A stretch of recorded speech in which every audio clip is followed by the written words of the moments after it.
Bueno, pues muy buenas tardes. Estamos aquí en la siguiente mesa. Ya seguimos con el primer Congreso Internacional de Antropología Forense. La mesa que nos ocupa en este momento es narrativas en torno a la desaparición. En realidad me parece un excelente trabajo el que se está haciendo ahorita en la Escuela Nacional de Antropología e Historia al poder conjuntar especialistas de diferentes áreas que vengan a hablar sobre este tema de la desaparición forzada, que es tan importante y que desgraciadamente nos ha tocado vivir en nuestro país de una manera terrible. Y bueno, pues el tema de las narrativas justamente es el no silenciar a estas víctimas, el darles una voz, no nada más un número, lo cual me parece algo muy importante. Vamos a tener algunas ponencias en este momento que van a abordar toda la problemática psicosocial y de las personas que lamentablemente han tenido la desgracia de tener una persona desaparecida. Bueno, pues vamos a dar inicio con la primera ponencia que lleva el nombre de Cuando la ausencia se convierte en dolor, narrativas de personas con un familiar desaparecido en condiciones de pobreza. Las personas que nos hacen el favor de acompañarnos son Héctor Camilo Sánchez Beltrán y Eva Avelar Gutiérrez. Ambos son de Universidad de Guadalajara y la Universidad de Guadalajara La Mar. Y pues bueno, les damos la bienvenida y el micrófono. Correcto. ¿Qué tal? Muy buenas tardes. El trabajo que vamos a presentar lo comparto con la doctora Eva Avelar y es un trabajo que iniciamos el año pasado ante las circunstancias que nos hemos encontrado al estar trabajando en comunidad, donde hay una enorme cantidad de personas que han desaparecido o que así se les intenta llamar. Y nosotros lo que estamos tratando de hacer es conocer cómo es que las personas narran, recapturar sus narrativas con respecto a esta situación que están presentando. Voy a compartir pantalla en este momento.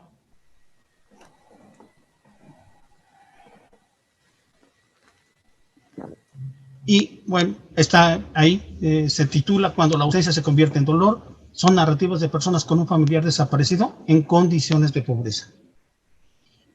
En los últimos años, las condiciones socioeconómicas y políticas de nuestro país han generado una cantidad importante de personas que se han considerado desaparecidas, trayendo a sus familiares una gran incertidumbre y un dolor que se vuelve inimaginable. A la desaparición de una persona prosigue el que su vida se convierta en lo que es tomado como en cuenta como una persona desaparecida, entre comillas. La acompañan en esa transformación una serie de preguntas cuyas respuestas es demasiado tardada. Esto es, ya al buscar a esa persona, el tiempo que pasa ya llega a convertirse en una situación muy prolongada.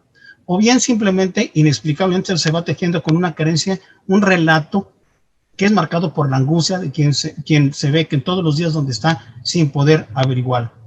Esta red de incertidumbre se le desconoce el nombre de quienes lo conforman.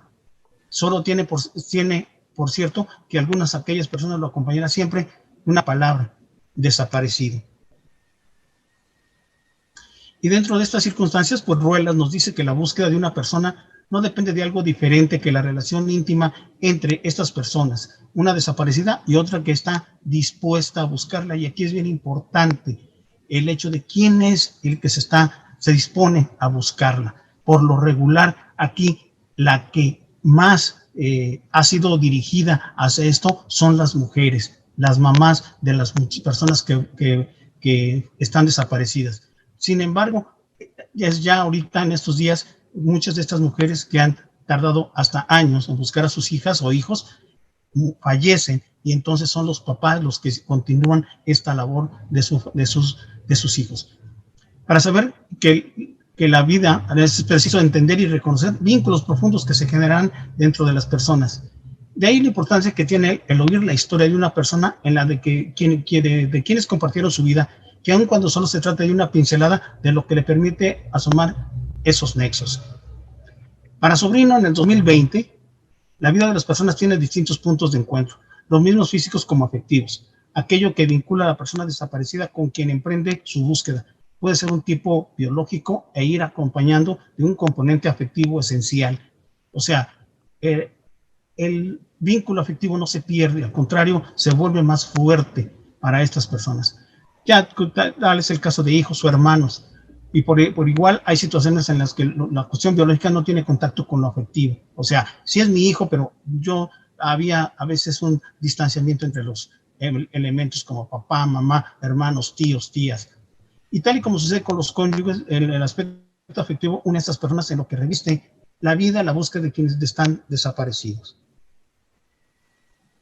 Y en este terreno ya, pensando en las narraciones, Jamui Sutton, la doctora Jamui Sutton, dice que narrar es una manera fundamentalmente humana de dar significado a la experiencia, tanto al expresar como al interpretar la experiencia del padecer. Las narrativas median entre el mundo interno de los pensamientos y sentimientos por un lado y por el otro el mundo de las acciones observables y el estado de las mismas situaciones, los cuales que se improvisan en las interacciones no son cerrados, están así dispuestos a interpretaciones alternativas que se conectan con saberes propios, creencias, afectos y también sentimientos. Con este panorama vemos, por ejemplo, aquí cómo es que existe una gran gama de personas desaparecidas, que va desde un joven, un niño de 13 años, una niña de 14, de 11, de 7, de 5, en fin, como también de diferentes acepciones de todo el país, que va, como ustedes ven en estas fotografías, que si los has visto, a una persona de 44 años. Pero como les decía, ¿quién es el que busca? ¿Quién es el que realmente sale a intentar encontrarlos, ya sea de una forma o de otra? Y en este caso, como ven en la fotografía, es la mamá, es la que se toma esa determinación y es quien de una manera o de otra intenta buscar a quien en un momento dado está desaparecido o desaparecida. Bien, ¿qué fue lo que hicimos? Bueno, nuestro objetivo fue explorar las diferencias en las narraciones de vida de personas que tienen un familiar desaparecido. Estudiamos 67 personas que son familiares de estas personas desaparecidas que están o se encuentran en colonias pobres de la zona metropolitana de Guadalajara. Desarrollamos entrevistas en profundidad y semiestructuradas, y aquí quiero hacer un pequeño paréntesis porque cuando empezamos a hacer el trabajo había gentes que tenían un cierto resquemor en hablar, no querían hacerlo. Tuvimos que empatizar mucho con ellas y pedirles que hablaran, que nos dijeran, porque además su narración fue siempre con un tono de dolor, de decir, me siento mal, tengo un gran malestar, pero no hay nada ni nadie que lo logre llenar, sino es encontrar a mi hija, a mi hijo desaparecido. Y desarrollamos entrevistas en profundidad y semiestructuradas. Les realizamos 2 entrevistas a cada uno de ellos y hoy en día puedo decirles que esto se ha incrementado. De las 67 que presentamos aquí, hoy tenemos 104 personas ya que están llevando, hemos tenido una entrevista con ellos y vamos por la siguiente. Creo que aquí se está desensibilizando mucho la gente para lograr esto como una forma que tienen ellos de paliar un poco la situación que están viviendo ante sus hijos desaparecidos. Este trabajo lo empezamos en agosto del año pasado y continuamos todavía. Bien. ¿Qué son los resultados más significativos que podemos encontrar hasta ahorita? El primero, dice, es un dolor que no acaba. Esto nos dice a nosotros que la mamá, sobre todo las mamás que entrevistamos, este dolor es algo que a ellas les estruja mucho sus sentimientos, que están casi el hecho de hablarlo, de decirlo, nos decían, es que es la primera vez que lo hago, es la primera vez que alguien viene a interesarse, no por mi hijo desaparecido, sino por el dolor que yo estoy pasando. Y ahí es en donde nosotros podemos pensar que estas personas, sí, como decía hace rato nuestra coordinadora, darle voz, no nomás voz a esos números que están diciéndose, ¿no? Hay miles de personas desaparecidas, sí, pero lo que no se dice es quiénes están buscándolos, qué están haciendo, qué están viviendo, cómo lo están haciendo, y que también requiere de apoyo y de ayuda a ellos mismos. A mi hija se la llevaron y eso me destrozó la vida. Es la narración de una mamá que dice que su hija fue levantada literalmente de la calle. Se había salido de su casa y a 2 cuadras de su casa unos sujetos en una camioneta llegaron y la subieron. Y ahí hubo gente que se dio cuenta y le fueron a avisar, y desde entonces ella no sabe nada de su hija. Piensa que ella dice, voy hasta el último halo de vida que yo tenga, voy a buscarla. Mientras me quede vida, lo voy a hacer. Los que lo tienen no saben al desaparecerlo. No saben lo que nos hicieron. Y aquí es otra narración en lo que ellos dicen. Creo que quienes hacen esto con la gente que quieren secuestrar, porque además aquí no estamos hablando de secuestro, no hay una petición de dinero o de algo para regresarlos vivos, pero aquí dice, lo que lo hacen no saben lo que tienen, porque al desaparecer no saben el daño, el dolor que nos están ocasionando. Otra persona dice, no encuentro explicación al por qué se la llevaron. Y aquí todo el mundo buscamos en una situación de logicidad que no se encuentra una explicación por qué. ¿Qué es lo que hay atrás de todo esto? Y aquí estamos hablando de una enorme deficiencia del gobierno, que ellos siempre hablan del crimen organizado, pero díganos en qué se están organizando, díganos en qué está sucediendo, qué tipo de sujetos están haciendo estas situaciones para poder generar estrategias de prevención en la población. De que si como hoy en día que se ve, aquí algo que les da mucha vista a los políticos es el feminicidio, pero los desaparecidos no les dan vista política, entonces no los atiende. Y cuando las personas van a poner denuncias o van a preguntar qué es lo que está pasando, simple y sencillamente no les dan ninguna explicación o ninguna información. Aunque no la tengo, yo sigo queriendo, y aquí entramos a lo que decíamos en las perspectivas teóricas. La persona dice, todo porque no está conmigo, ya no la quiero. Al contrario, yo sigo teniendo mi vínculo con ella, con él. Quiero que él esté conmigo hasta el último día de mi vida, hasta que yo siga aquí, pero los voy a encontrar porque yo sí lo sigo queriendo. No fue algo que yo hice a un lado de mi vida, no, me lo quitaron, me lo arrebataron. Y entonces yo no quiero dejar de quererlo a él o a ella. El otro punto y último dice, alguien me quiso hacer daño. Algunas personas piensan que donde viven, y por ver que están teniendo un poquito de éxito dentro de su pobreza, dice, alguien les quiere hacer daño. ¿Por qué? Porque vieron, como no les pueden quitar esa condición de éxito, entre comillas, alguien está tratando de no hacerlos sentir que están logrando algo, sino todo lo contrario. Entonces actúan en esa situación. Del caso, por ejemplo, de niñas, de niños que son abusados sexualmente y muertos por alguien que los conocía, o que alguien tiene, como dicen ellos, alguien está cercano a nosotros. Y aquí es donde se da esa situación de que ellos piensan que alguien les está queriendo hacer daño.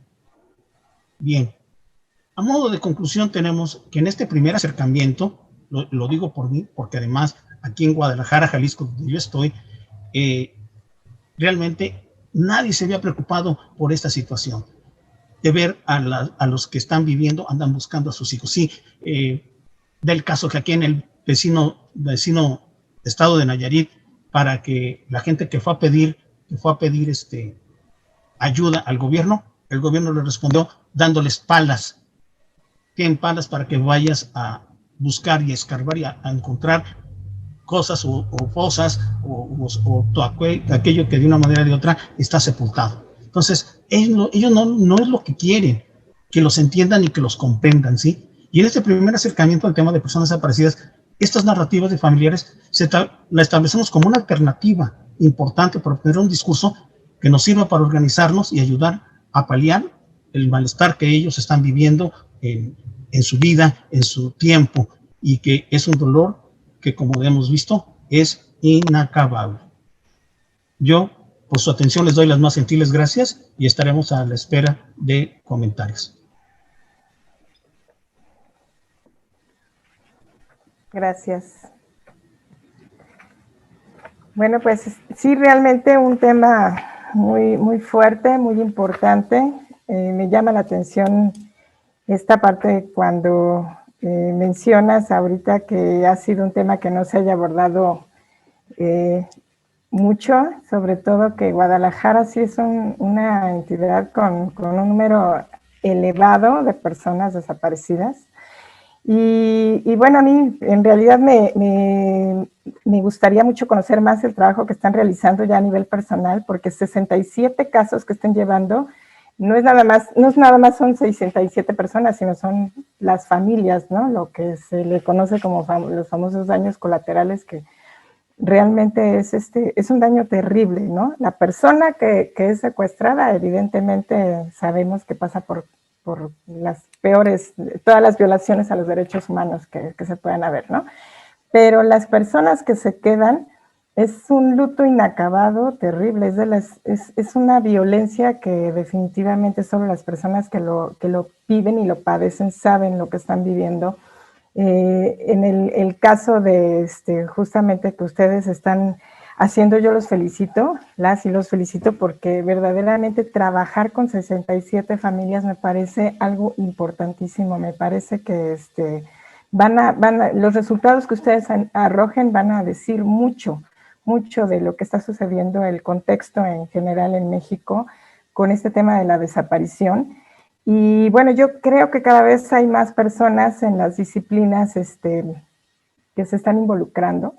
Lo podemos ver incluso con la marcha del 10 de mayo, que hace unos años íbamos 3 personas, literal, y ahorita ya es una convocatoria hasta internacional, ¿no? Tenemos ya un periodismo que está diciendo qué pasa en México, ¿no? Sobre todo que es un lugar de tránsito y tenemos desapariciones, no solo de mexicanos, mexicanas, sino de gente de todo Centroamérica, y bueno, es hasta gente europea que viene de repente aquí de turistas y están desaparecidas, y son cosas que efectivamente se tratan de ocultar, ¿no? Ese tipo de números, de datos. Yo felicito mucho en sí a los 4, no son 4 ponentes porque son más de, cada ponencia tiene un trabajo y sabemos que cada uno de esos trabajos hasta podrían ser más colaboradores, ¿no? Los que podrían estar, pero de verdad felicito mucho este trabajo en particular, 67 familias, me parece algo muy importante lo que ustedes están haciendo. Bueno, pues vamos con la siguiente ponencia,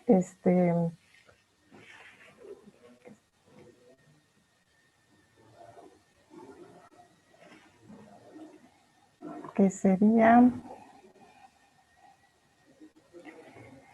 narrativas gráficas, una aproximación al afrontamiento infantil ante los impactos psicosociales de la desaparición. Aquí esta parte a mí me llama mucho la atención, de hecho estoy interesada en escuchar esta ponencia en particular porque aborda el caso de niñas, niños. Yo trabajé en DIF muchos años, con pruebas incluso proyectivas, se me hace en lo particular algo muy interesante cómo vive un menor la desaparición de un ser querido, algo verdaderamente fuerte. Tenemos entonces, le damos la bienvenida y el micrófono a Juan Pablo Muciño Correa. Gracias. Hola, muy buenas tardes a todos y a todas. Bueno, agradezco el espacio, muchas gracias. Bueno, antes de comentar que ese trabajo deriva de una serie de cuestiones que pasaron contextualmente en Morelos. Como bien saben, o si no saben, se los comento, sucedió una inhumación de cuerpos en la fosa de Tetelcingo. Es una fosa que el Estado morelense estableció de manera ilegal. Y justo esta intervención surge de la solicitud de las víctimas de desaparición y, bueno, también estas víctimas que ya encontraron a sus familiares en esta fosa, ¿no? Entonces, esto surge como solicitud de los colectivos y, bueno, se los voy a presentar en este momento. Voy a prestar mi pantalla. Bien.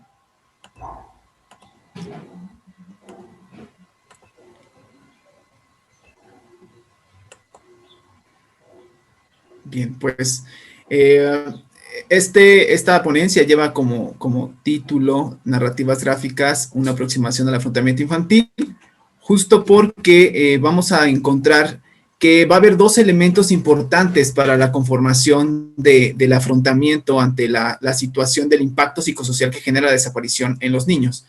Si bien, como bien comentó el compañero, los adultos representan a través del activismo y otras composiciones, por ejemplo, la búsqueda en espacios sociales, el establecimiento de colectividades, etcétera, pues los niños tienen otros modelos, otras composiciones colectivas de trabajo, ¿no? Y bueno, eso los voy a presentar el día de hoy.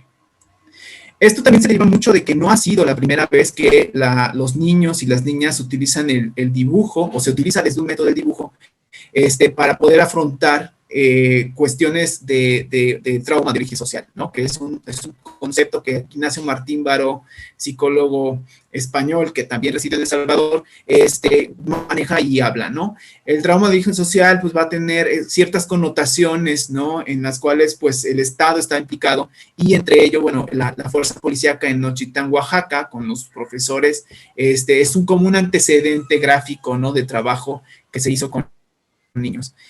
Voy a hablar un poco a nivel general de un trabajo que se hizo respecto o de la historia del trabajo que se ha hecho con niños. Bien, no es algo nuevo, se ha trabajado desde la historia. De hecho, el equipo de asistencia psicológica de las Madres de la Plaza de Mayo tiene un trabajo muy importante para este tipo de trabajo con niños y la conformación de estos impactos psicosociales que sí es muy importante denominarlos porque ayudan a resignificar la importancia, o más bien darle un nombre a lo que está afectando a las familias, ¿no? Que son víctimas de desaparición, sobre todo a los niños. Entonces, el Movimiento Solidario de la Salud Mental, la FUNDEM y la SEDEC han sido como parteaguas importantes, trabajos de Ignacio Martín Baró y algunos otros trabajos en Colombia que se han elaborado. Bien, lo que se hizo junto con la doctora Berenice Pérez Amezcua y la doctora María Elena Ávila fue conformar una serie de búsqueda de estos impactos psicosociales que viven los niños, ¿no? Vamos a encontrar varios, de hecho, fue una búsqueda bastante amplia, en la cual, bueno, vamos a encontrar, por ejemplo, el tema de la sobreadaptación, que son al ver que la familia o la madre de familia, pues, tiene sentimientos depresivos o sintomatología de ansiedad, o están estos impactos psicosociales en la madre de familia o incluso en los hermanos, el niño tiende a sobreadaptarse. O sea, es una cuestión psicológica que son niños que actúan como si fueran adultos, ¿no? Entonces, ellos manejan la situación o intentan manejarla desde sus propios elementos psicológicos y pues tratan de comportarse o de sobreadaptarse a la situación, ¿no? Otra cosa que también se aborda mucho con Cervantes es la doble pérdida. Con la SEDEM. La SEDEM habla de una doble pérdida, ¿por qué? Porque las familias obviamente se van a ver forzadas a establecer vínculos o establecer procesos de búsqueda, ¿no? Entonces, generalmente el niño se va a quedar en casa o se va a quedar por miedo a hacerle daño, ¿no? Por miedo a hacerle daño, se va a quedar en casa con personas encargadas. De hecho, hay muchas personas solidarias que ayudan a las familias a cuidar a los niños, ¿no? Y justo va a haber una doble pérdida. Aparte de perder al familiar desaparecido, también, o bueno, de establecer esta pérdida subjetiva, ¿no? Porque no tenemos, o esta pérdida ambigua, no hay en realidad un cuerpo, no hay en realidad una certidumbre. Entonces, esta doble pérdida también se da en la dinámica o del hogar, en la dinámica que conforma la cotidianidad en casa. Y justo esta doble pérdida no es cuestión o culpa de las víctimas, ¿no? Sino de un sistema social que no establece los procesos o incluso estructural que no establece los procesos de búsqueda adecuados, ¿no? La confusión, el enojo, la culpa, el sentimiento de abandono son elementos que se han investigado con los niños o que se han denominado como impactos psicosociales en ellos, ¿no?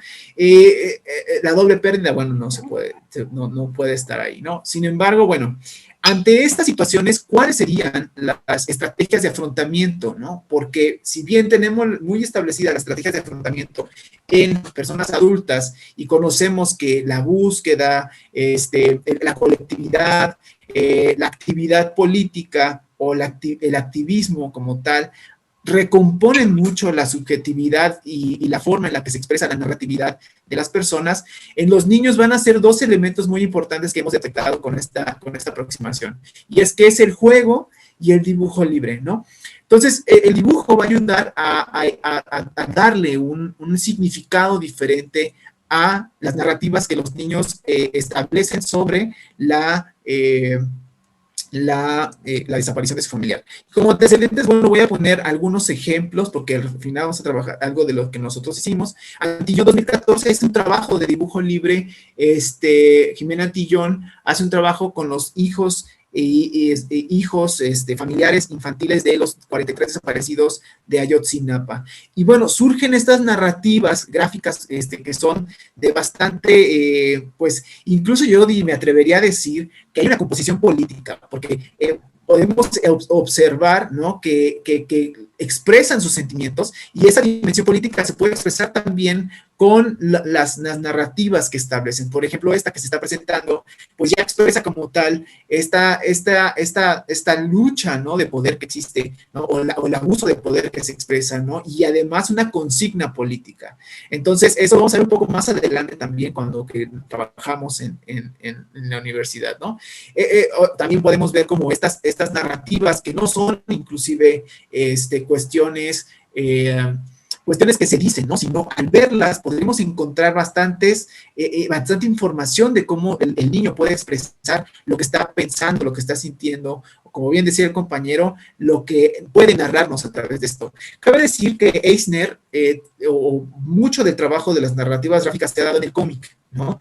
O sea, en recomponer la memoria a través del cómic y cómo estas narrativas se han dado a lo largo del tiempo.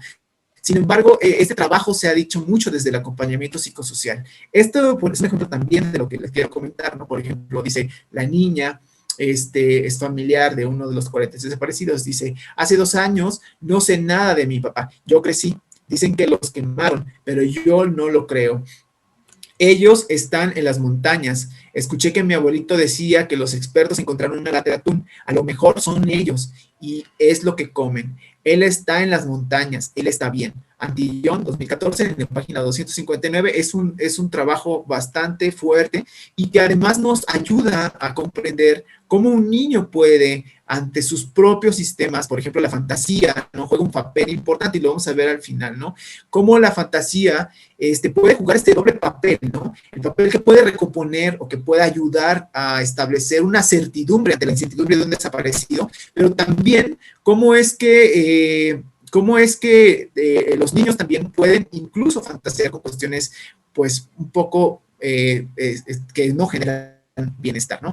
Entonces, ¿qué hicimos? Lo que hicimos fue retomar un trabajo de Gómez, que lo que hace es trabajar grupos focales con viñetas. Lo que se hace es presentar a los niños una historia y a través de esa historia solicitar su propia perspectiva respecto al caso. Esto ayudó mucho a trabajarlo, porque si bien dice el compañero que se les dificulta hablar de por sí a las familias adultas, ahora imagínense un niño, ¿no? Los niños, aparte de que muchas veces por no hacerle daño, y con justa razón, ¿cómo le explicas a un niño que su familiar está desaparecido, ¿no? ¿Cómo le dices que no encuentras, no sabes dónde están, ¿no? Y muchas familias optan por ocultarles la verdad, ¿no? O decirles otra cosa.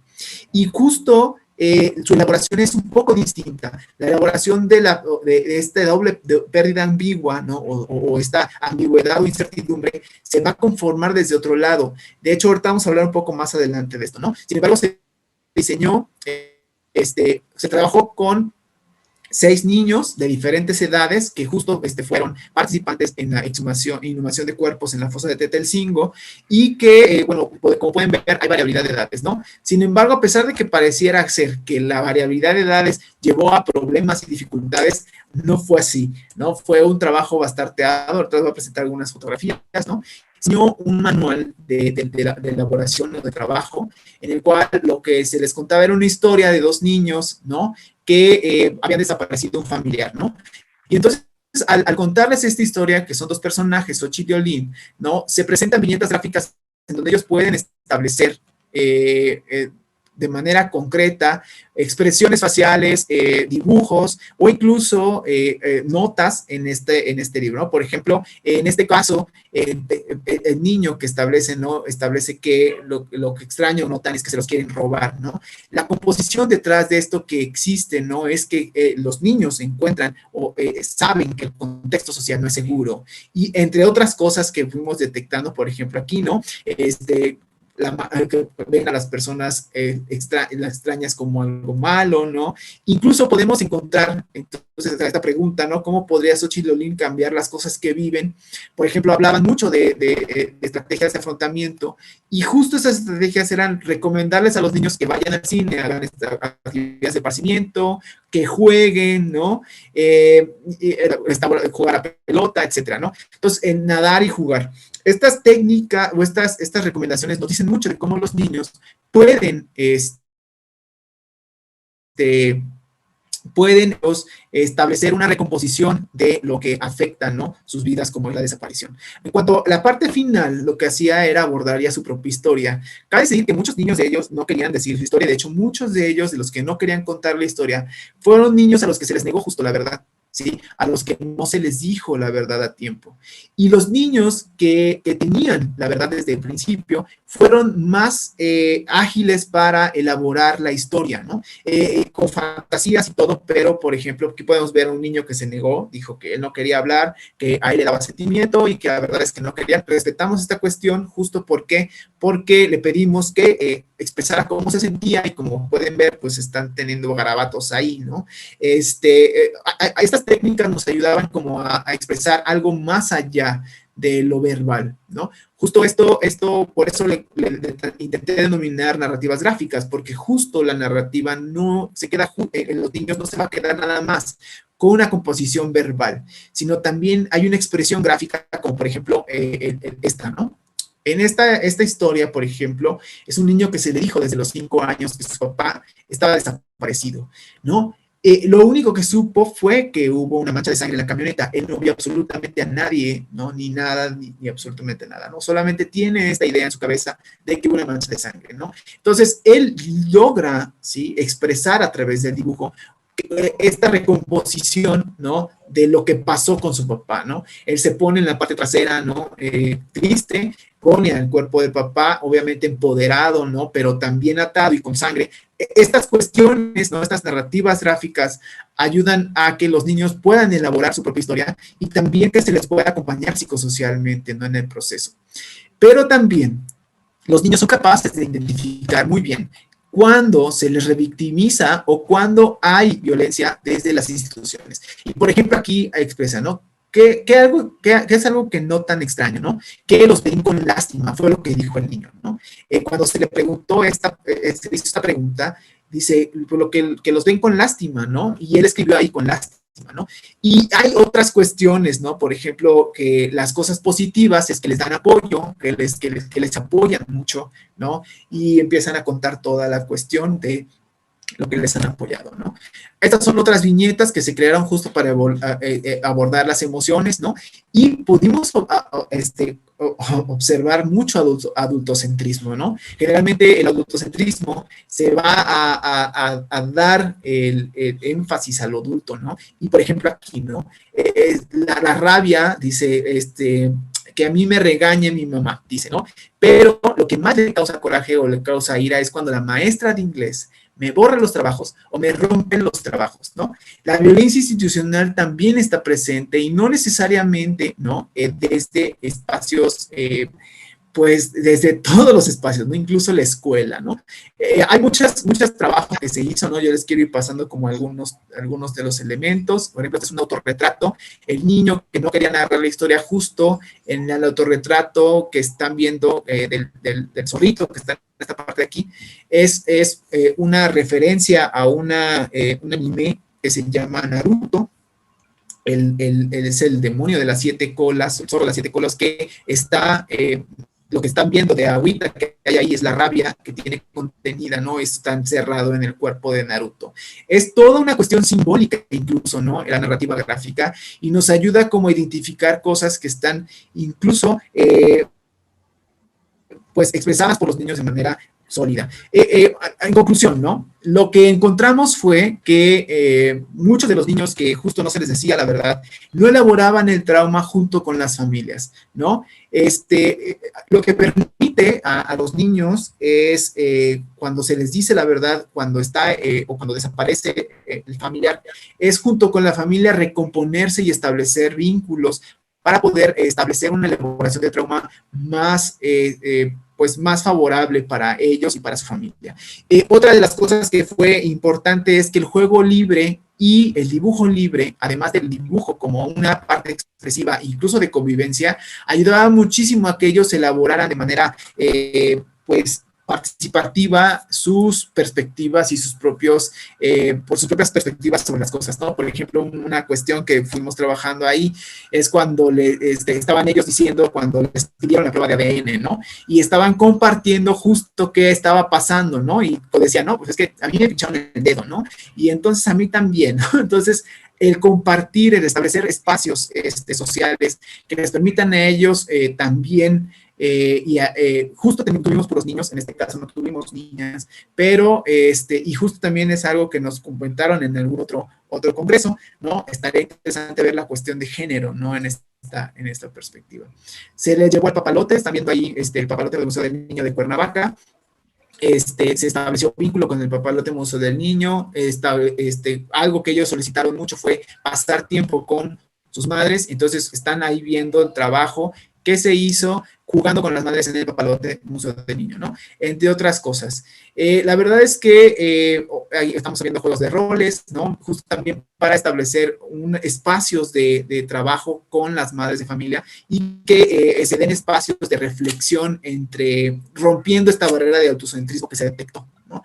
Y que ayudaran como a recomponer las narrativas que justamente estaban en esta verticalidad, ¿no? En donde los adultos decían, no mandaban, ¿no? Y justo también las madres familias se cacharon mucho en estas cuestiones. Y bueno, pues por mi parte sería todo. La verdad agradezco mucho el espacio y pues sería todo de parte.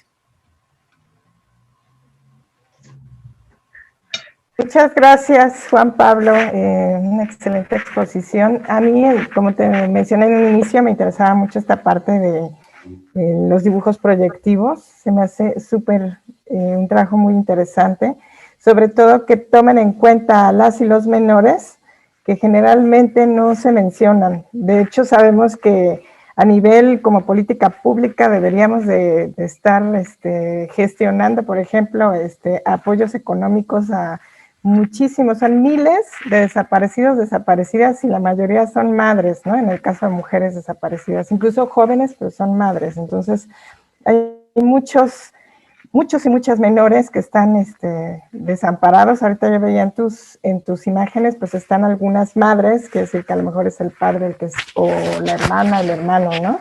Desaparecido. Pero sabemos que, por ejemplo, el caso de Juárez, ¿no? En Ecatepec, tan simple, el caso de las mujeres que desaparecen, tienen 1 o 2 menores que dejan en la orfandad, y pues a mí, igual que el trabajo pasado, que son 67 familias con las que trabajan, literal, y ustedes con menores, yo también los felicito, porque es el tomar en cuenta qué está pasando con esa infancia que tiene esa ausencia de una figura importante, puede ser paterna o materna en la familia, se me hace verdaderamente terrible. De verdad felicito que ustedes estén en este trabajo.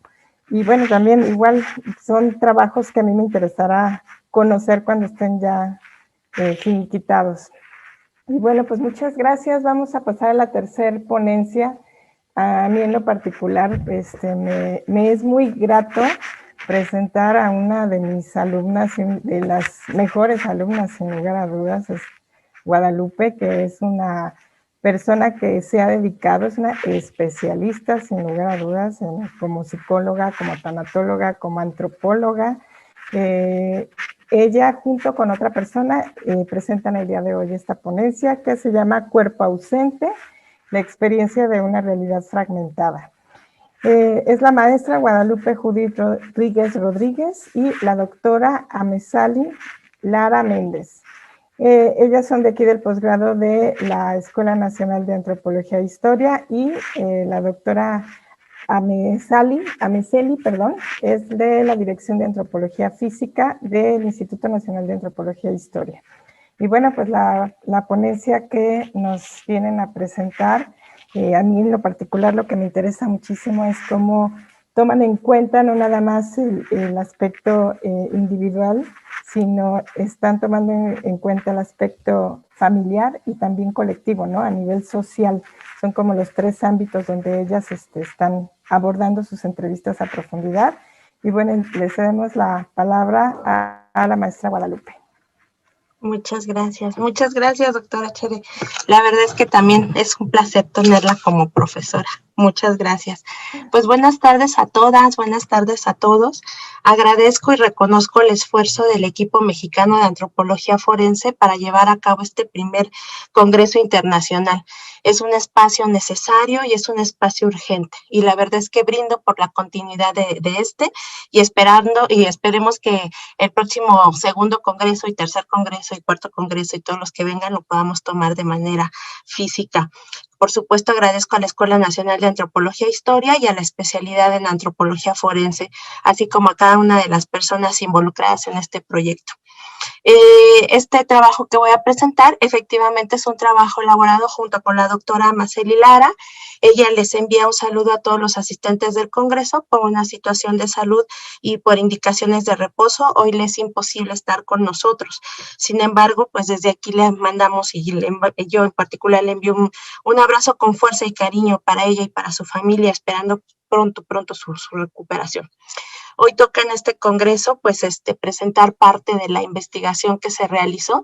Esta investigación se realizó efectivamente en el 2016, dio inicio, en el 2018 concluyó, y es la investigación que se realizó para obtener el grado justo en la maestría en antropología física en el posgrado. Necesitamos desde investigadores del ámbito social, posicionarnos, y es muy importante esto, posicionarnos, y claro, desde mi disciplina, desde la antropología física, posicionarnos ante temas que siguen generando mucho dolor, sufrimiento. Es necesario dar voz, evidenciar, visibilizar y nombrar las consecuencias que se inscriben en la corporalidad individual, sí, también en el ámbito colectivo. Ya lo mencionaba la doctora Cherezada. La desaparición forzada tiene un efecto transgeneracional y bueno, lo hemos visto con las ponencias que acaban de anteceder, y realmente pensamos, ¿no?, que estas consecuencias pueden ir a impactar incluso como un problema grave de salud pública en nuestro país. Desde la antropología física, nosotros efectivamente trabajamos y miramos la variabilidad y la diversidad humana, pero sabemos que esto de solamente verlo nos da la sensación de que tendremos que dar cuenta de este entramado, de la materialidad biológica y la complejidad social con que estamos revestidos todos los humanos, todas las personas. Entonces, el interés de nuestra disciplina es exactamente descifrar este cuerpo humano en su expresión, como una expresión de la interacción entre el ambiente, la sociedad y la cultura. Pensemos, ¿no?, reconocemos que el cuerpo es una conjugación de motivaciones, de anhelos, de sueños, frustraciones, miedos, ¿no? Y también en donde se inscriben huellas como pueden ser las propias del desarrollo, de las enfermedades, de la violencia y del dolor, ¿no? Y en este caso, pues pensemos en el tema que nos convoca en cuanto a la desaparición forzada, pues estos procesos tan dolorosos lo que hacen es que destruyen la dignidad de las personas y de la colectiva. Nosotros retomo mucho a la doctora Herrera, ¿no?, cuando menciona que la violencia afecta al cuerpo a través de la experiencia de los sujetos involucrados en estas relaciones asimétricas de poder. Esta violencia produce heridas visibles, pero también produce heridas invisibles. Se ensaña con los cuerpos, desquebraja identidades y disciplina voluntades. La violencia es un elemento que indudablemente con el que estamos viviendo día a día y que nos va marcando nuestra vida, nuestro cuerpo, nuestra psique. Hablando desde la corporeidad, desde toda la parte subjetiva, experiencial del individuo, cuando nosotros estamos viendo estos boletines, ¿no? Donde se buscan personas, donde nos dicen, nos marcan las características, hombre, mujer, edad, nosotros tendríamos, aparte de verlas, pensar en estas biografías rotas, en que todas estas personas, ¿verdad?, tienen una identidad, tienen una historia, tienen una familia, y que todas estas biografías se ven fracturadas. Es decir, nosotros no nada más vamos a buscar cuerpos, porque tal como nos decía el doctor Vera, perdón, no solo somos organismos vivos, sino que somos sujetos con motivaciones, deseos y emociones. La doctora Barragán nos invita a dar cuenta, ¿no?, de un cuerpo vivido, subjetivado, experienciado, y que en todo esto están los sustratos psicoafectivos, ecológicos y culturales, tal como nos lo narra el maestro Lizárraga. Y pensando justamente en estas personas, ¿no?, en esta comunidad, en esta colectividad, ¿qué pasa? ¿Qué pasa cuando la violencia se entromete hasta nuestras casas? ¿Qué sucede cuando impacta nuestra vida cotidiana? Cuando rompe la rutina, cuando uno o dos miembros de una familia han sido arrebatados. ¿Dónde están? ¿Quién se los llevó? ¿Cómo están? ¿Van a regresar? ¿Qué pasa cuando tenemos años sin saber de la persona amada? ¿Se puede generar un proceso de duelo? Entonces vemos que hay una fractura de la cotidianidad. La propuesta que se realizó en el 2018, que se trabajó desde el 2016 al 2018, lleva como título Cuerpo ausente y desaparición forzada. Una propuesta teórica desde la antropología física, y lo que buscábamos era justamente hacer uso de la categoría cuerpo ausente para visibilizar y reconocer las afectaciones que sufre el círculo cercano de la persona que ha sido retirada de su ambiente. Entonces, bueno, este fue parte, ¿no?, el objetivo central del trabajo. Solamente para mencionar, en México hasta el 2020, hasta junio del 2020, el subsecretario de Derechos Humanos, Alejandro Encinas, nos mencionaba que tenemos en el país 73,201 personas desaparecidas. Cuando yo inicié la investigación y hice un corte en el 2018, se hablaban de 35,424 personas. Casi el doble, ¿no? Un poco más del doble de lo que se mencionaba. Claro, sabemos de que había un subregistro y demás. ¿Qué pasa? Estamos hablando de 73,201 personas que han sido arrebatadas, historias que están pendientes. Entonces, por supuesto que va a haber una afectación importante a nivel individual, colectivo, ¿no?, en la familia. Sabemos que la desaparición forzada es una problemática que es propiciada principalmente por el Estado. Es un Estado que aún hoy sigue siendo omiso y que la mayoría de las veces también ha sido colaborador e incluso perpetrador. Recordemos tan solo nuestros compañeros de Ayotzinapa. La desaparición forzada ha sido una herramienta que se utiliza como un mecanismo de control para la población, un mecanismo de aleccionamiento, utilizando el terror y el miedo para normalizar la violencia. Y fíjense, ha provocado que las familias en un primer momento se sientan confundidas, se inmovilicen, se sientan incluso culpables, generando con ello un sufrimiento social. Pero aquí llama la atención porque más adelante este punto lo voy a retomar. Hay afectaciones, por supuesto, a la salud física, mental y emocional. Hay un aumento de enfermedades crónico-metabólicas. A esto es a lo que me refiero cuando seguramente en México esta situación de la desaparición de personas va a conllevar un problema de salud pública grave y que ya lo estamos viendo. Meramente para saber por qué decimos que es el Estado. Bueno, porque una desaparición forzada es aquella en donde agentes gubernamentales de cualquier sector y de cualquier nivel son por grupos organizados o por particulares que actúan en nombre del gobierno. Ayotzinapa es su caso perfectamente claro de ello. Pero me llama mucho la atención esta definición que se dio por la Oficina de Alto Comisionado de las Naciones Unidas, porque aquí se toma en cuenta a las familias. Las víctimas no nada más es a quienes están desapareciendo, también es la familia. Entonces, ¿quiénes somos los afectados ante la desaparición forzada? Es una afectación a nivel individual, familiar y, por supuesto, colectiva, social. Es necesario, es indispensable que quienes estamos trabajando estos temas empecemos a mirar que quienes están sufriendo este tipo de atentados requieren un acompañamiento solidario, requieren acompañamiento desde la academia, por supuesto, con herramientas y con estrategias importantes, que es lo que hemos estado viendo a lo largo de este congreso. Les comentaba, sí, efectivamente, la desaparición forzada puede tener una posibilidad, es que las familias se queden inmóviles, se queden perplejas ante lo que están viviendo. Pero, y retomo a la doctora Angélica Rico, está la otra, que estas familias cansadas, hastiadas, ¿no?, puedan tomar en sus manos la posibilidad de transformar, de exigir, de crear colectivos. Y a esto ya le llama resistencia rebelde. Y esta resistencia de personas, hombres, mujeres, hijos, también niños, que están viviendo la desaparición de un ser querido, lo han ido transformando. Y la forma de transformarlo es esta, teniendo una resistencia, pero ahora conformada y juntándose. A mí me gusta mucho esta pinta cuando la vi. Les quitaron tanto, que acabaron quitándoles, y digo yo, quitándonos el miedo. Y entonces, estas personas que están viviendo esta situación, ¿cómo lo están viviendo?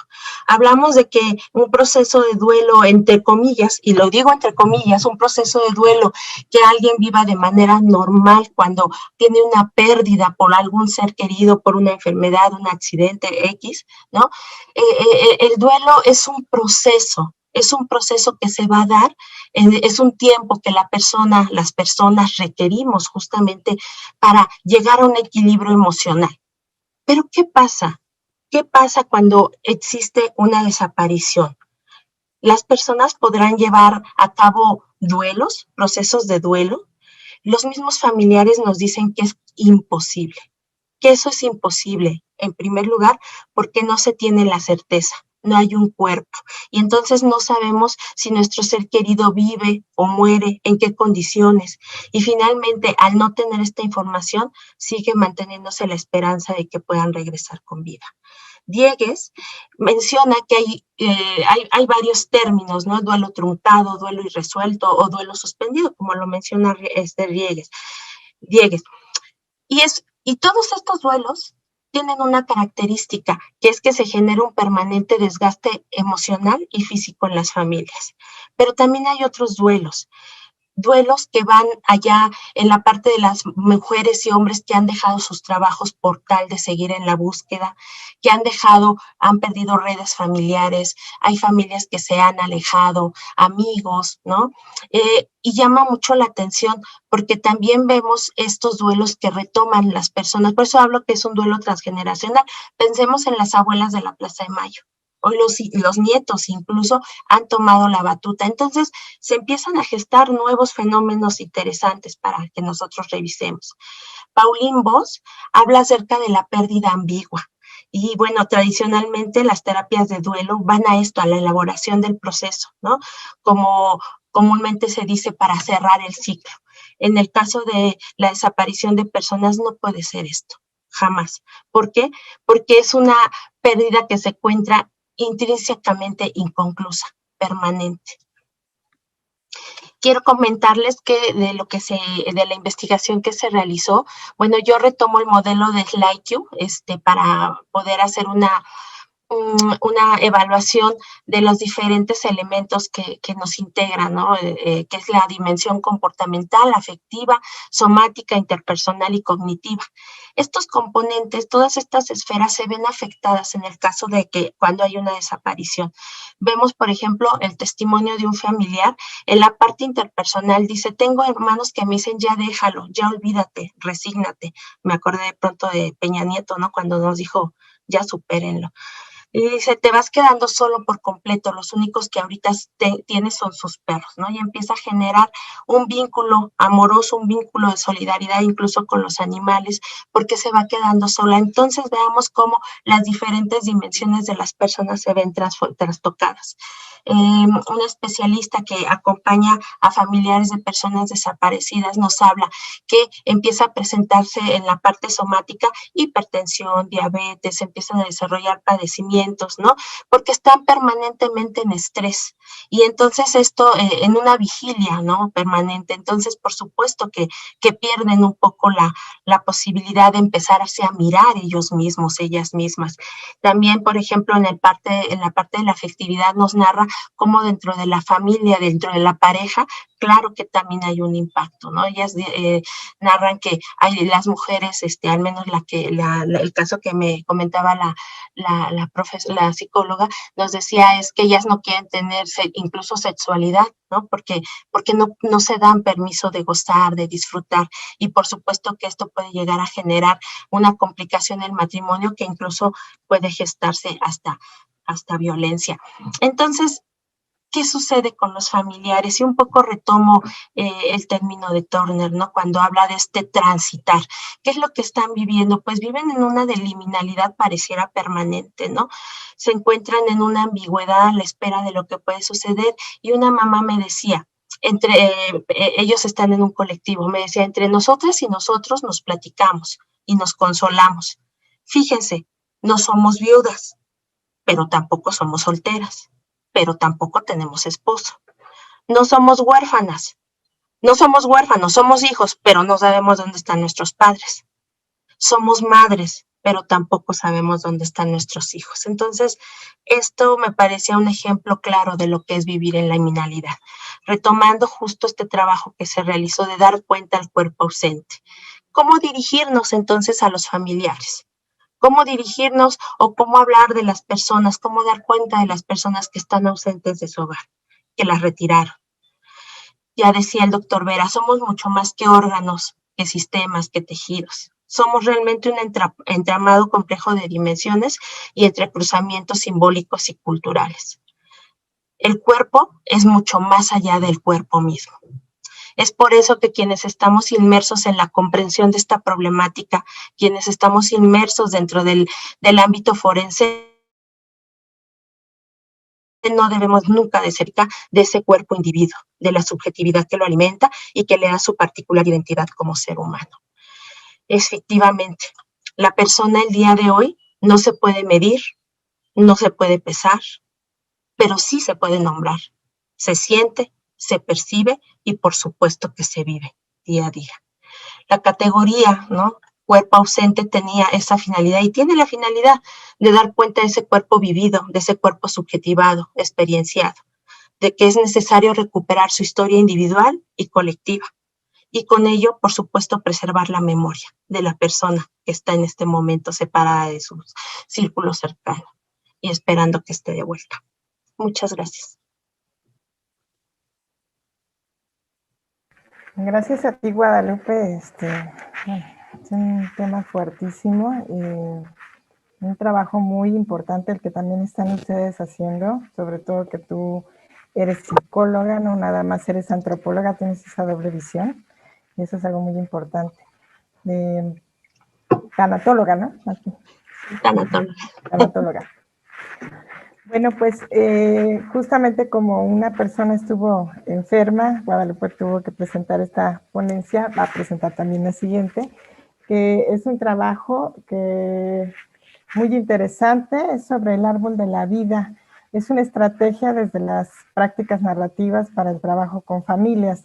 Lo que me llama la atención es, nos vas a presentar una estrategia que tú ya vienes trabajando.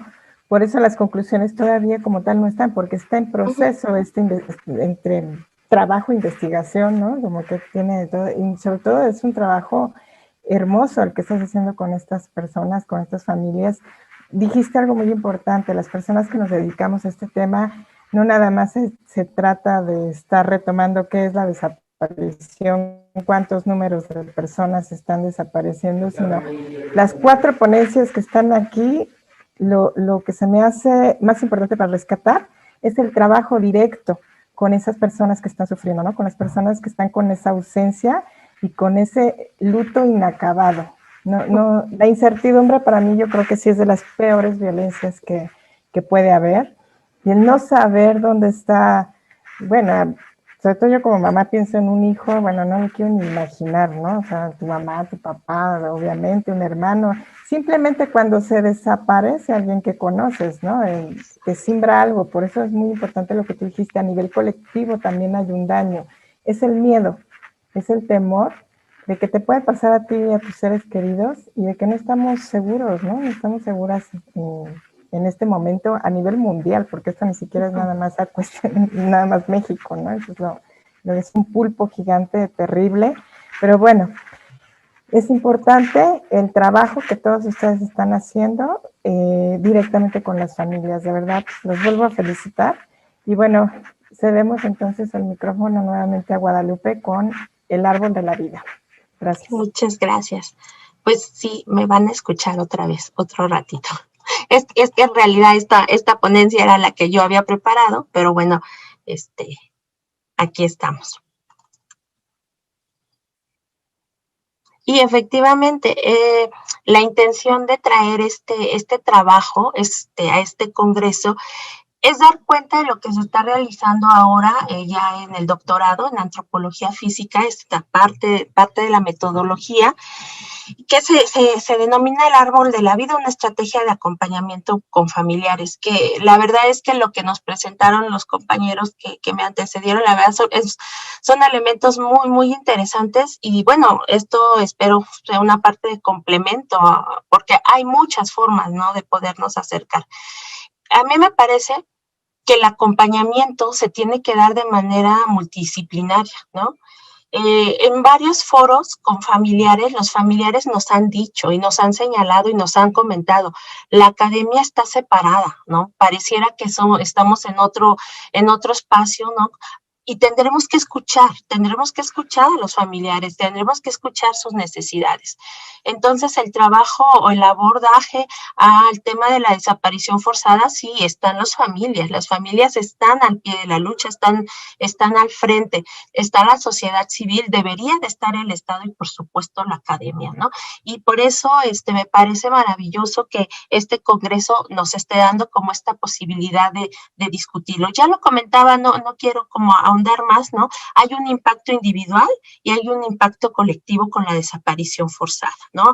Hay implicaciones, los familiares nos mencionan, nos estigmatizan, nos señalan, son perseguidos, hay silencio por parte del Estado, por supuesto que hay mentiras.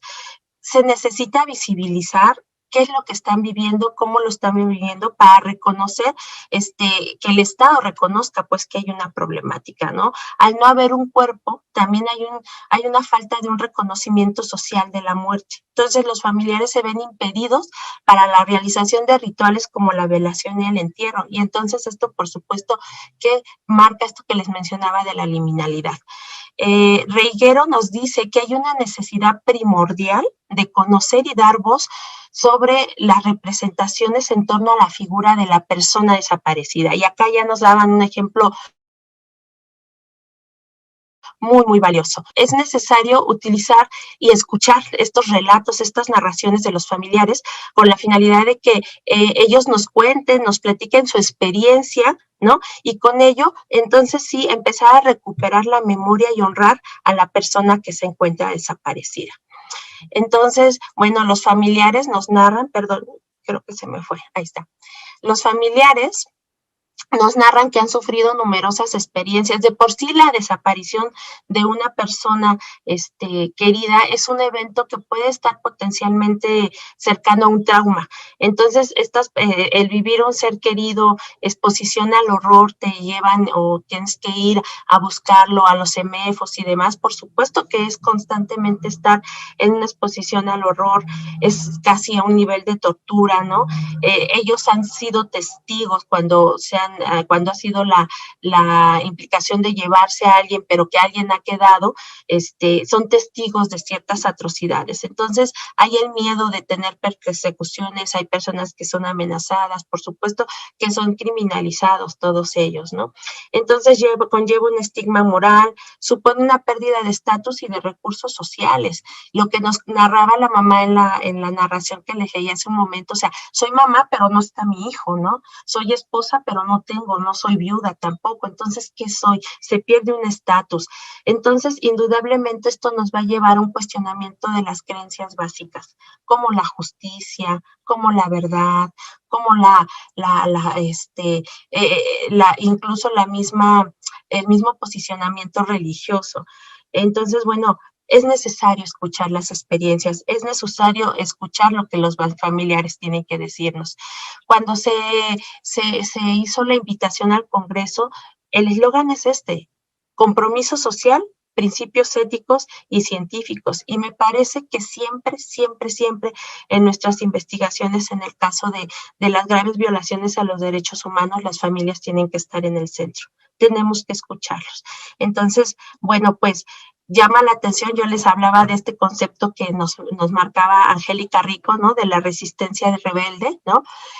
Y efectivamente, vemos cómo han surgido colectivos, se han organizado, tenemos la experiencia tan impactante de las y los rastreadores del Fuerte y de muchas otras partes de la República, ¿no? Entonces vemos cómo son ellos los que pala en mano, ¿no? Van, pala, pico, van y empiezan a buscar a su ser querido. Entonces, a mí me parece que todos estos ejemplos son muy importantes porque algo está sucediendo, ya no se están quedando en la casa con miedo. La gente está saliendo y eso me parece muy valioso rescatarlo. Hay algo que yo le denomino que hay una transformación del dolor y seguramente ustedes aquí pueden ubicar a don Nepomuceno, que por cierto hace unos días fue su aniversario, ¿no? A él lo asesinaron, su hijo fue desaparecido, estuvo muchos años buscándolo, ¿no? ¿Qué pasa con estas personas? La misma Maricela Escobedo, Lucha Castro, etcétera, ¿no? Son ejemplos de personas que han transformado este dolor, esto que les ha impactado, la muerte o la pérdida de un ser querido también por la desaparición, ha permitido que vayan transitando y que de alguna forma ahora ellos sean los que van abanderando estos movimientos. En las prácticas narrativas, en un momento les voy a platicar un poquito más, hay algo que se llama migración de identidad. Diana Rico nos dice, cuando las personas se encuentran en la reautoría de sus vidas y de sus relaciones, la influencia de la historia problemática disminuye y una nueva historia preferente emerge. Entonces, cuando yo les comentaba cómo vamos transformando el dolor, es porque esta historia tiene múltiples voces. Tiene múltiples voces que va a ir permitiendo que las personas puedan migrar de esta identidad, esta de mucho dolor, por supuesto, que no se quita, claro que no, pero que les permite ir transformando y gracias a esa transformación ir formando, por ejemplo, colectivos, ir haciendo la búsqueda y lo más impresionante, ir acompañando a otras personas que viven lo mismo. Fíjense, a mí me parece que cuando nosotros brindamos un acompañamiento, ¿no? Este acompañamiento tiene que estar desde un enfoque psicosocial, me parece importante. Y el enfoque psicosocial va a permitir a sujetos y a grupos contar con un espacio de diálogo, apoyo y escucha para reflexión sobre el contexto sociopolítico. Recuerden que la desaparición forzada, el feminicidio, todos estos actos terribles, lo que están haciendo, lo que tienen en común es que es una grave violación a los derechos humanos. Y entonces hay que quitarle toda la culpa que se le pueda quitar, ¿no? O sea, finalmente hay un estado omiso y eso hay que compartirlo y hay que comentarlo con los familiares. Nadie es culpable de que se lleven a tu persona amada. Nadie es culpable de que asesinen a tu hija, a tu hijo. Entonces, me parece importante que este acompañamiento sea desde un enfoque psicosocial y me gusta mucho hablar sobre las prácticas narrativas. Las prácticas narrativas realmente tienen un bagaje importante desde la antropología antropología, porque si nos damos cuenta, las prácticas narrativas es ir justamente recreando y hablando de las historias individuales, pero también las historias colectivas, ¿no? Hablando sobre estas historias dominantes que nos han ido, con las que hemos ido creciendo y cómo vamos a ir transformándolas, porque siempre hay la posibilidad de rehistoriar nuestras propias vidas. Y entonces me parece que las prácticas narrativas desde una mirada psicosocial y con la parte antropológica nos va a ayudar a brindar un acompañamiento solidario, sí solidario, pero con herramientas sólidas para apoyar a los familiares que viven estas situaciones. Entretejer historias, ¿qué es lo que nos va a dar? Primero que nada, escuchar múltiples voces de un hecho, ¿no? Y esto, va a ser como una especie de rompecabezas, ir pegando como las piezas, ¿no? Ir permitiéndonos ver el contexto y la integralidad del evento. La importancia de narrar, este es un ejercicio en Argentina, vean ustedes qué bonito, cómo van por medio del bordado, por medio del tejido, los colectivos van mostrando, ¿no? lo que sienten, pero también van transformando este dolor. Y dice que permitiendo hilvanar historias del horror que se entretejen en medio de la violencia. Pero ¿cómo les podemos ir dando la vuelta, no? Parte de la investigación que estoy realizando en el doctorado es la presencia de la ausencia, la importancia de la memoria para la resignificación de la persona desaparecida. ¿Qué hacemos? ¿Cómo la abordamos? ¿Cómo acompañamos? Y entonces es un ejercicio que se hace con los familiares que tienen una persona desaparecida, y se les busca recuperar la imagen, las historias, la identidad, la voz de la persona ausente en conjunto con los familiares. Permítanme. Ok.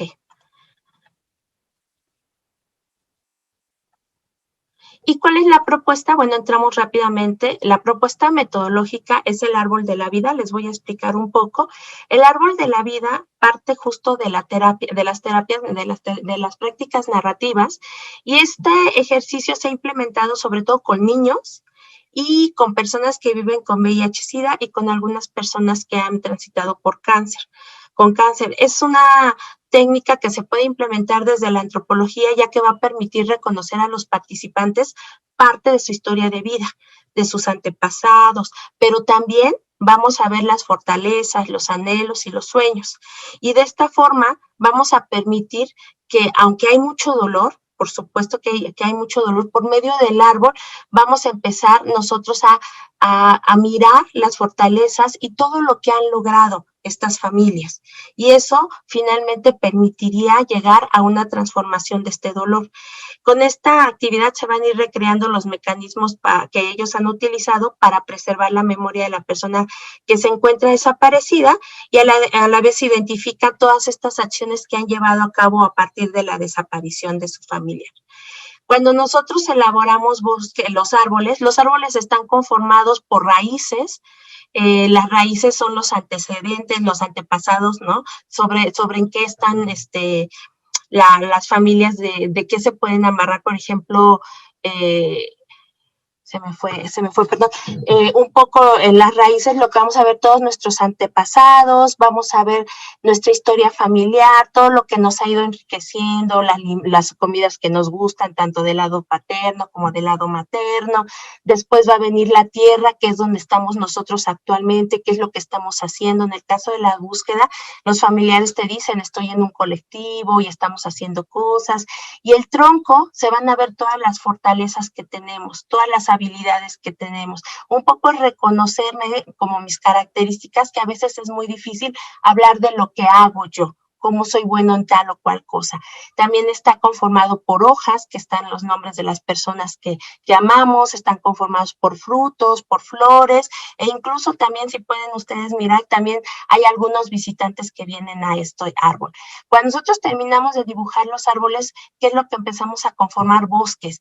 Y el bosque lo que busca es que se empiece a fortalecer justamente el tejido social. Entonces, estos son unos ejemplos, ¿no? Hay muchos otros árboles autores, pero lo que me interesaba es que miraran cómo esta técnica, desde la mirada antropológica, desde justamente el recuento de quién soy, a dónde voy, cuáles son mis antecedentes, si hay algo que me dañó, pero también de esto que me dañó, también he ido generando como nuevas estrategias. Entonces, a mí me parece que la narrativa, que desde el enfoque psicosocial y utilizando esta técnica del árbol de la vida puede ayudar mucho en colectivos, a familiares, aunque no estén en colectivos, que estén transitando por situaciones de mucha confusión, de mucho dolor, pero que siempre hay la posibilidad de estar y de buscar un espacio en el que haya un autocuidado y reconocer sí el dolor, pero también los saberes que se tienen a nivel local e individual.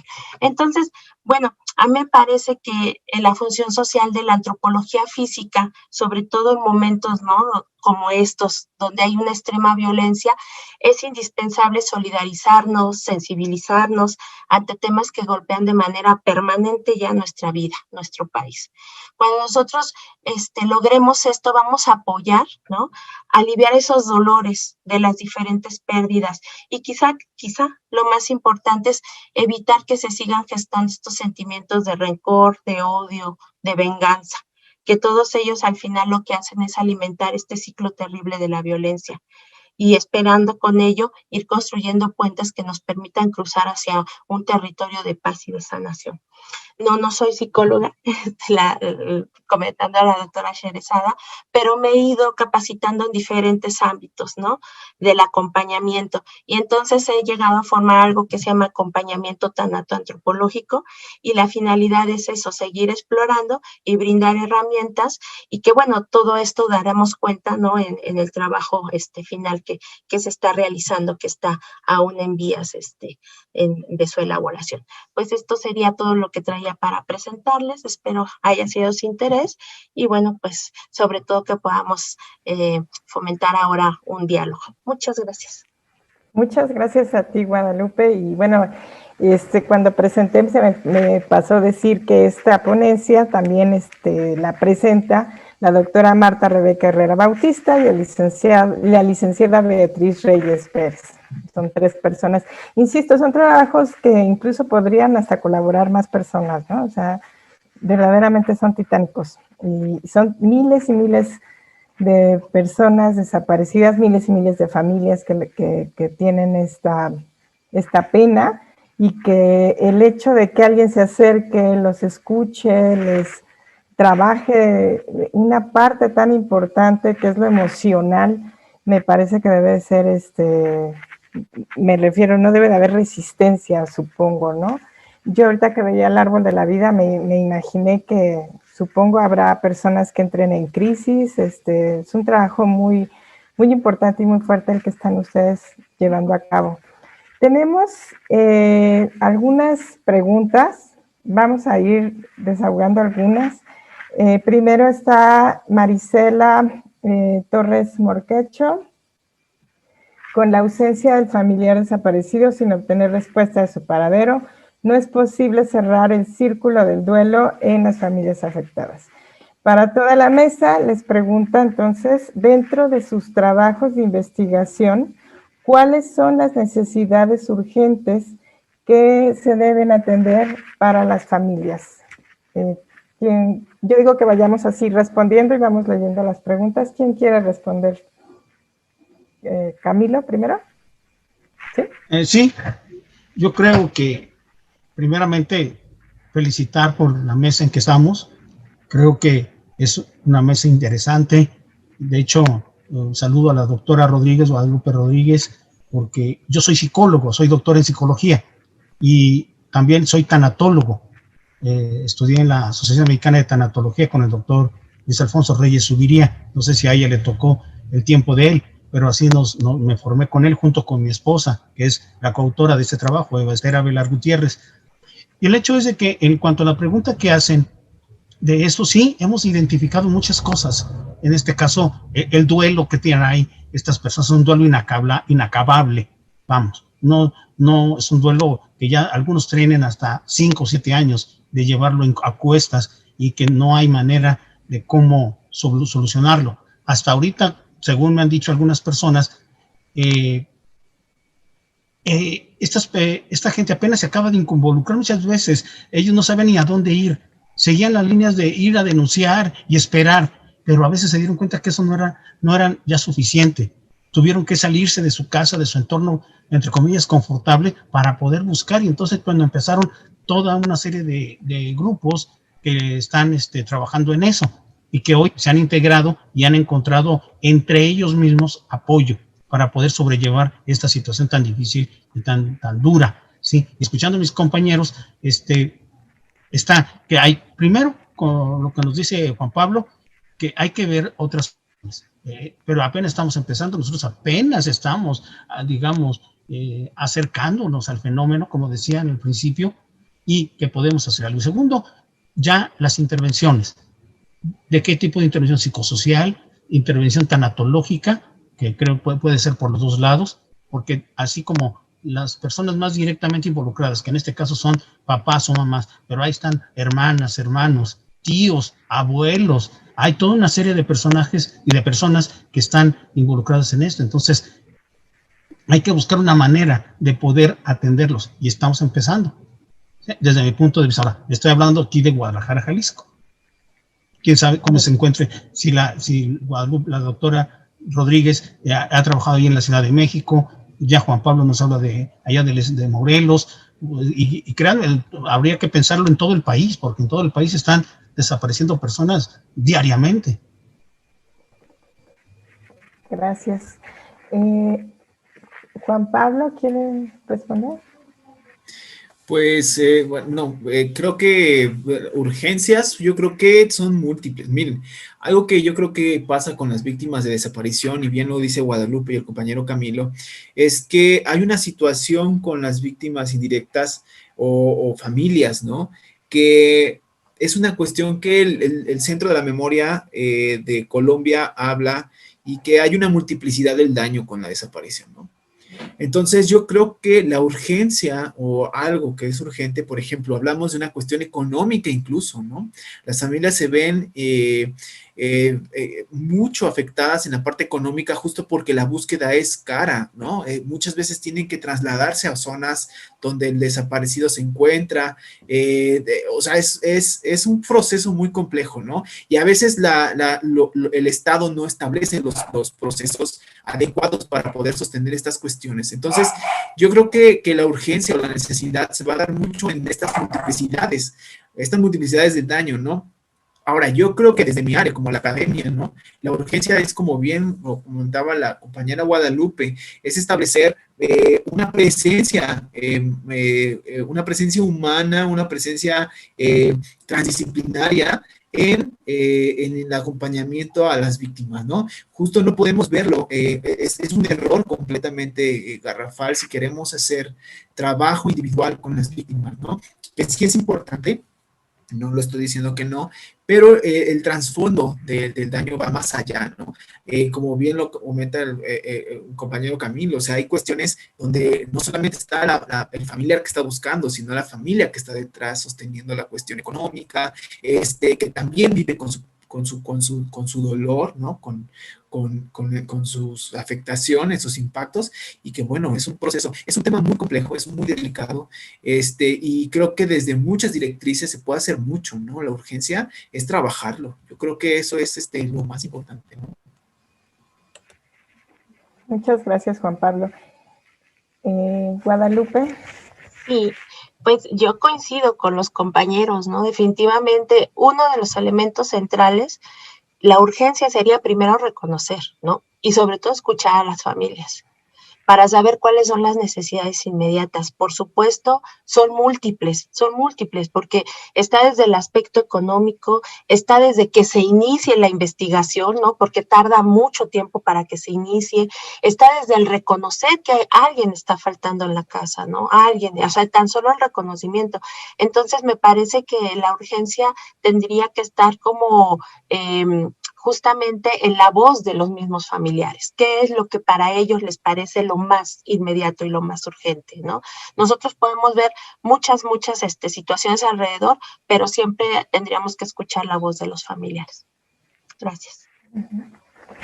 Bueno, y pues tenemos una pregunta que es directamente para Juan Pablo Muciño.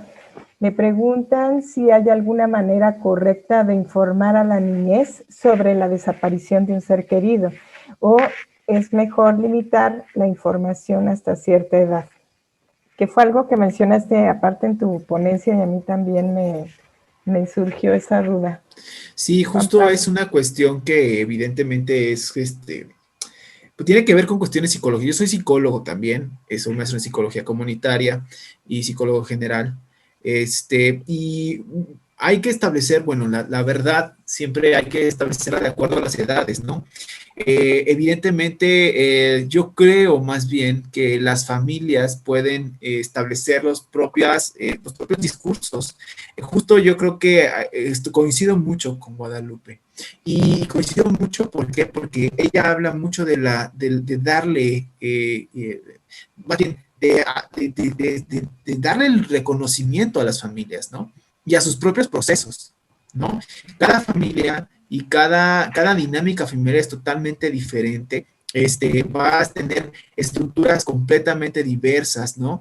Y ya no hablamos de una familia como tal institucionalizada, hablamos de familias, ¿no? Incluso, ¿no? Y en este discurso yo creo que una forma correcta no es como una respuesta que te pueda dar, ¿no? O sea, yo más bien creo que va a depender mucho de la familia y de que no se le oculte la verdad, ¿no? Al niño, pero tampoco en establecer la verdad o en decir la verdad se le haga daño, ¿no? Es como un equilibrio, ¿no?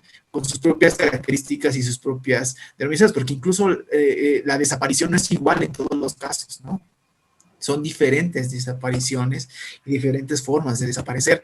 Bien, esta estructura necropolítica que existe en nuestro país, pues tiene diversos modos de desaparición, ¿no? Y los niños, por ejemplo, un caso que me comentaron hace mucho, fue de una niña que vio cómo desaparecieron a su mamá, ¿no? Y se metieron en su casa, se la llevaron, se alcanzó a despedir de ella, pero ya no supo nada después, ¿no? La niña residía en otro estado, fue complejo que asistiera a Cuernavaca y pues también yo me trasladara hasta su estado, ¿no?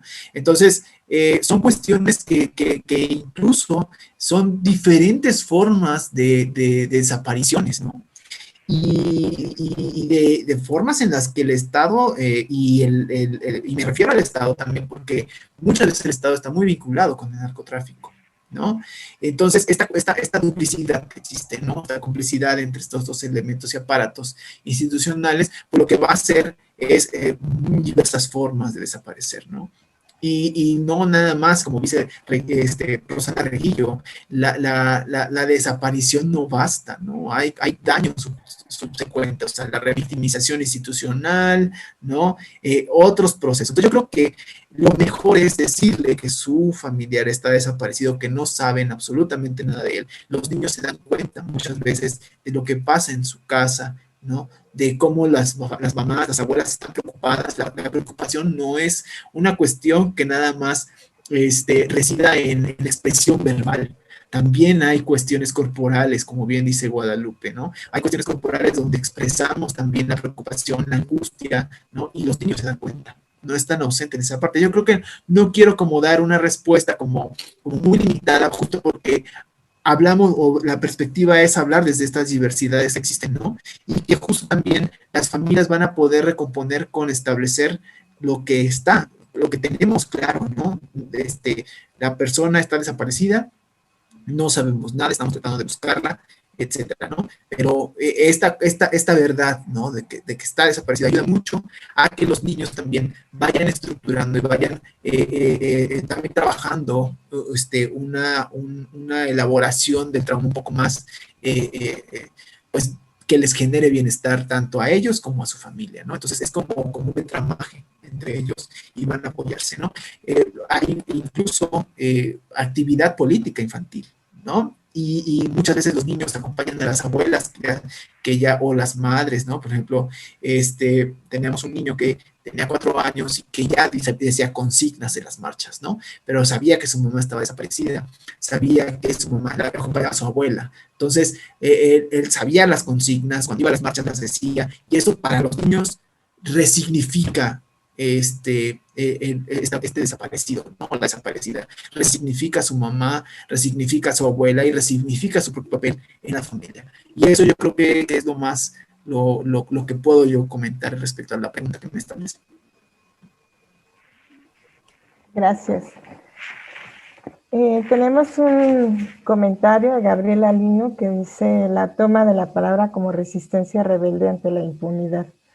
Me gustó esa frase porque es justo resume la importancia de esta mesa, que son las narrativas, hacer visible lo invisible, ¿no? Lo que se trata de manejar como si no existiera, como si no fuera importante. Y bueno, pues tenemos otra pregunta. Dice, para Guadalupe, ¿qué pasa emocionalmente con las personas después de recuperar los restos de sus familiares? Ese proceso después de saber lo que pasó con su familiar. Es terrible. Sí, claro. ¿Quién pregunta, perdón?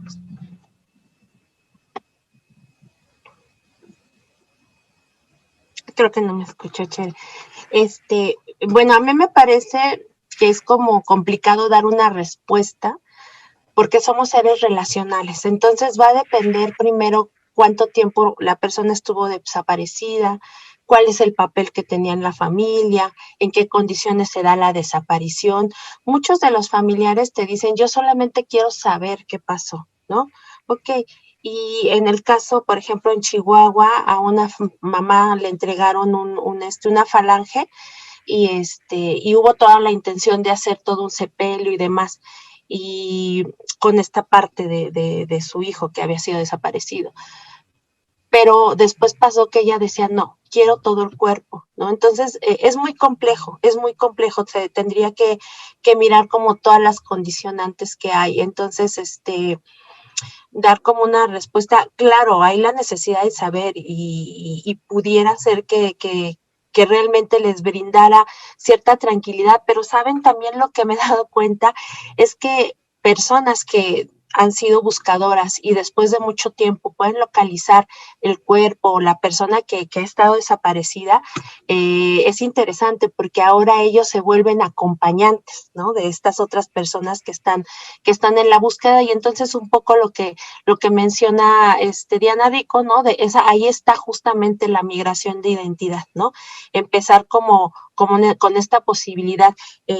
Por ejemplo, en el caso de Chihuahua, después de encontrar a su hija, Norma Ledesma forma un colectivo que se llama Justicia para Nuestras Hijas, y lo que hace es que brinda acompañamiento. Entonces ella pudo localizar a su hija, pudieron hacer el sepelio y demás, pero todo este enojo, toda esta agonía que vivió, le permitió conocer otras mujeres que estaban viviendo en la misma situación y hace ese tránsito. Entonces, va a depender de las herramientas, va a depender de las redes con que estaban, va a depender de muchos elementos, ¿no? Entonces, así como decir que va a pasar esto o lo otro es difícil.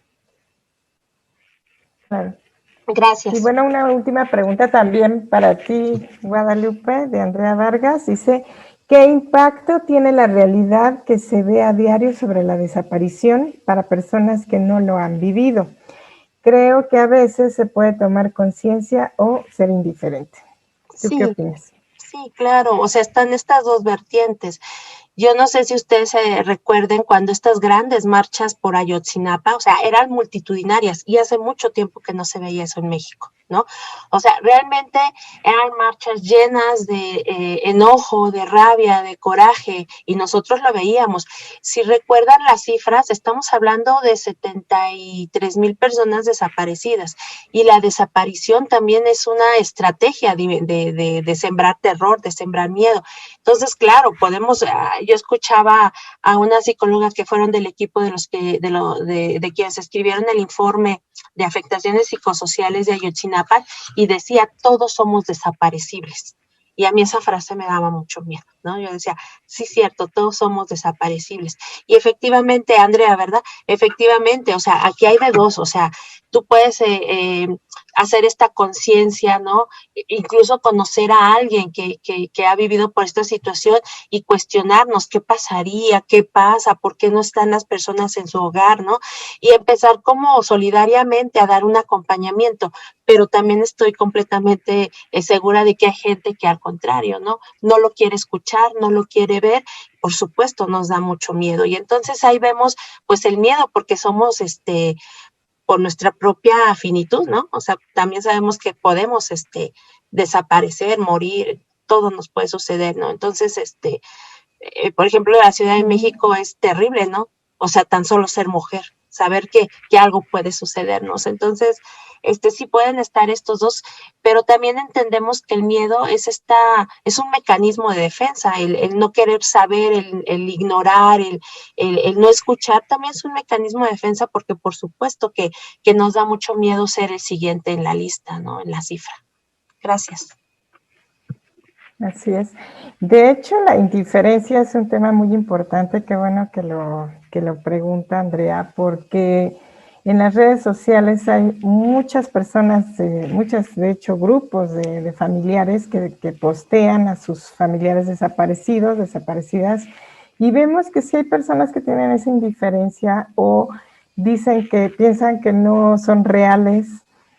Piensan que no es tanta la desaparición. Efectivamente, creo que puede ser un mecanismo de defensa en algunos casos, pero también en otros ignorancia ante el México que estamos viviendo, que también me ha tocado platicar con personas que literalmente desconocen el nivel de desaparición en el que estamos actualmente viviendo.